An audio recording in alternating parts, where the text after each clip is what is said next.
Last time on the Toast Reviews. Ooh, it includes metamycin protein. Great, fabulous, excellent, adequate. What does that mean? Hello from Orlando TV. This is King Kool. Welcome to the Toast Reviews. For those of you who don't know how this works, I watch a movie, I put something in the toaster and talk about my toast is done. And we're in the middle of a penalty box month. I don't know if I finally made a graphic for that, we'll see.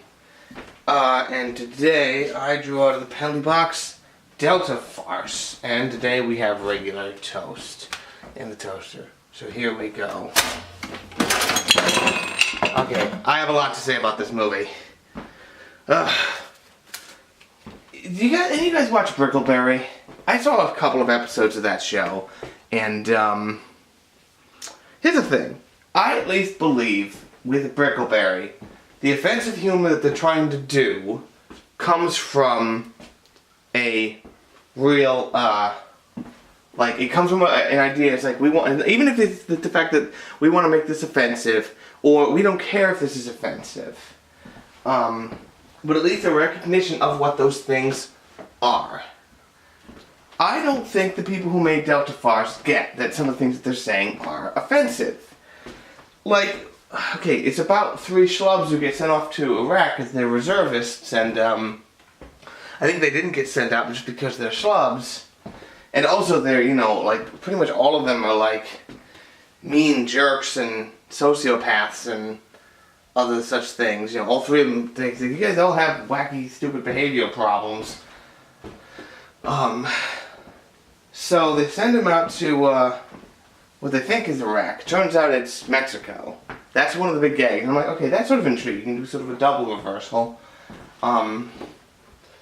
And okay, I'll say this positive about it. At least they don't do the lie revealed plot where it's like, why did you lie to us? I'm sorry, I gotta go do this. You know, I could pull the players for that. I'm not going to though, and I'm doing it. And, like, I'm not pulling the players out at all for this. This movie does not deserve them. Bloody, and so they find their way there. They think that they're in Iraq. And, you know, they say, you know, they're being dumb. They liberate this little town being made held hostage by these gangsters. Obviously one of them's the big guy's Danny Trejo, because Danny Trejo will make your movie, because Danny Trejo is pretty cool like that. But then they, you know, like, his name's Larry in the movie, so Larry the Cable Guy calls his new Mexican friends that he thinks are Iraqis, calls them Saddam, and he talks about what these carpet flyers have, and it's like, talk about the distinction between red dot and feather types of Indians, and they go and do something and they trill their tongues, you know, they do that. And, like, when one of them does realize, actually they have the sergeant played by Keith Davis, and he realizes that he's in Mexico a lot sooner. And he's like, hey, can you take me to the town O? It's like, really? Are we doing this? What else? I've got like 3 pages of notes. Or they talk about when they're finally there about taking an army wife. It's like, this, okay, that wouldn't have stood out to me if it wasn't for everything else. There's only one part where I laughed, which is, you guys know what a gill suit is? I believe it's pronounced that way. One of those suits covered in grass that snipers wear. In the movie, DJ Qualls wears that in a situation he shouldn't be. So I'm like, okay, he's wearing one of those suits. And then somebody goes out and says, well, you look like retard Chewbacca. It's like, oh good, we're making fun of the retarded now. Great, fabulous. That's a word I'm trying to drum out of my vocabulary. I think I'm actually doing a pretty good job of it. But, friggin' Jeff Dunham has a cameo as a comedian. And he makes some bad jokes at the expense of Mexicans. At their, like, you know, at their gangster hideout. But he gets booed. But nothing he says is any different than what all the other people are saying throughout this entire movie. So they shoot his, you know, he has that little puppet, the jalapeno on a stick guy. They shoot his nose off. They're like, ah. So it's like, wow, I guess he broke one of his puppets for this movie. I guess I hope they paid for a new one, but although he's doing fine. The bad guy's name is Carlos Santana because that's funny. I think it would have been funny then if you had gotten Carlos Santana in the movie somewhere. They occasionally have a score that sounds like a Santana style guitar riff. That was just screaming off at that to put a cap on the whole joke, but no, it's just the fact that it's just like, hey, Carlos. And there's constant mariachi music in these towns. This movie. Oh my god. Oh, and lots of cheap gay jokes. You probably saw it in the commercial. What in the name of Siegfried, what are you doing here? It's like, nobody says that! What in the name, oh my god, dude. Frickin', what else we got here? Just tons and tons of jokes at the expense of alleged gayness, and, okay, Keith David gets kidnapped. They don't explain how he goes to sleep. But he gets basically kidnapped by these guys. He doesn't speak English. They're like, oh, let's go and take him in. And he's in his house, and the subtitles in Spanish. He's like, oh, he's waking up. We're going to have some fun with him. Then you hear the guy scream and beat the guys up and throw them out the window, and they run away. And he comes out and he's in like a nightgown. He's like, where are you? You sick freaks! I'm going to get you. And it's like, okay, like, I guess the subtitles imply we're gonna have fun with him, to not imply that he was raped at the end of the day, you know? So it's like, oh, they apparently had to wait a whole day because of some customs form or something. I don't know. And Larry is eating his MRE, and he's like, I don't like this thing. It gives me bad gas. There's actually, they only make one actual fart joke, making a joke about gas. And considering that they're in Mexico, it's like, yeah, eating these chocolate chubby chapas, I could be, uh-oh. And I'm going to power the town on my farts. It could have easily gone there. I guess I should be happy this movie had some restraint. It didn't, so, but he's like, hey, give him a bad gas. Alright, and then he trades it with Bill. I don't remember Bill's character. I think his name is Bill, actually. Yeah, they don't give him different names. Apparently Jeff Foxworthy was supposed to be in this movie, but they got DJ Qualls instead, because he couldn't do it because of I just murdered a 4th grader, and it's like, man, he dodged a bullet on this one. Holy crap. Although, when you don't have all 3 of them, you're almost like, what's the point? But, whatever. So he trades his MRE with him, and he looks inside of it. It's like, dude, he's like, what? I needed a spit cup, and he's got his chaw floating in it. Now, aside from the fact that you never see him chewing tobacco at any other time, you're surrounded by desert. Just spit it on the ground. What are you doing? It has to go into a cup, or else it doesn't count. Or something. What is the point of this?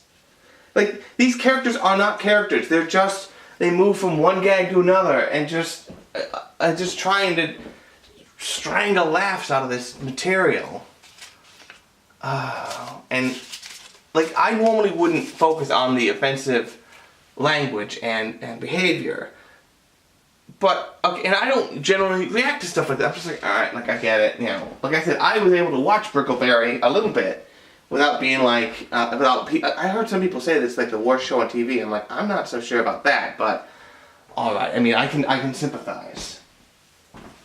But this movie has nothing going for it as far as these other gags, so the only thing I can think of is just like, wow, I think that this movie was made for the types of ignorant people who would just think it was funny that they're using culturally insensitive terms and things. Like, I think this movie is for idiots.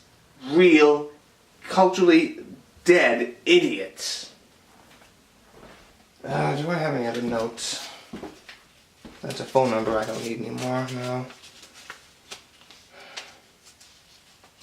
I wrote down Saddam twice. I think they call people Saddam more than once. When they're eating I mean, I'm not even going to get to the fact that it's like that they have tacos in this tiny Mexican town. I've never been to Mexico. Maybe they do. I don't know. Maybe that part is actually accurate. I kind of doubt it, but they eat the tacos, and they still think they're in Afghanistan, and they're like, Iraq rather, and they're like, you know, it's probably a camel butt taco. It's like, what, my wife would cook a camel ass like this. It's like, yes, because they eat camels over there. Because camels exist. Camels are a thing, you know. It's just like 1% and 2% milk. You get the 1% milk from the dromedaries, and you get the 2% milk from the camels.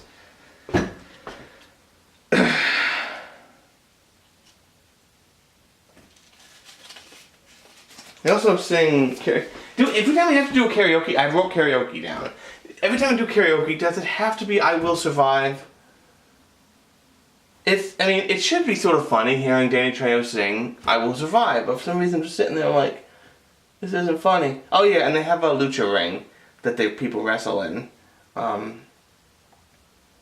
Like a movie could feed on these stereotypes in a way that could be, it doesn't have to be illuminating. It doesn't have to be, culturally respectful. It can be offensive, but I get the sense that this was made by people who don't even know what funny is and don't know, what anything is. They're just like, that's funny, isn't it? Because I was appalled by this movie. If it wasn't for Identity Thief early in the year, because Identity Thief came out on tape, so I can go out and say that Identity Thief fucking sucks. I can go right out and say that now, finally. If it wasn't for that, this would be the worst comedy I've seen this year. I might be forgetting something, but I don't know. Okay, I saw The Master of Disguise, and White Chicks, and Scary Movie 5, and 30 Nights... Okay, maybe 30 Nights of Paranormal Activity with the Devil Inside the Dragon Inside the Girl with the Dragon Trap 2 might have been worse. I saw that one. That one might have been worse. That one it acts like it's like a movie from some other planet. That one might be worse.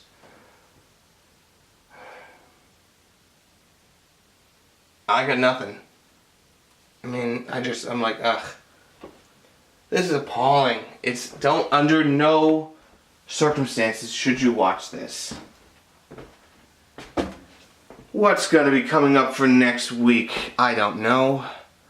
Thank you all for watching. This is Kool. Drive home safe. And now I actually want to start this toast up because I am hungry.